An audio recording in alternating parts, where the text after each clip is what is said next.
Guys Flipkart থেকে আমার একটা পার্সেল এসছে। চলো তাহলে পার্সেলটার মধ্যে কি আছে সেটা ওপেন করে দেখা যাক।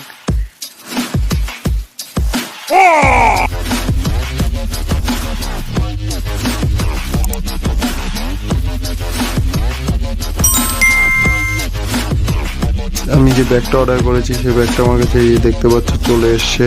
কারণ এই ব্যাগটা আমি অর্ডার করার আমার মেন উদ্দেশ্য, যখন আমি কোনো জায়গায় রাইডে যাব তখন আমার ছোটোখাটো জিনিসপত্র যাতে আমার ক্যারি করতে সুবিধা হয়, এই কারণেই আমি এই ব্যাগটা অর্ডার করেছি।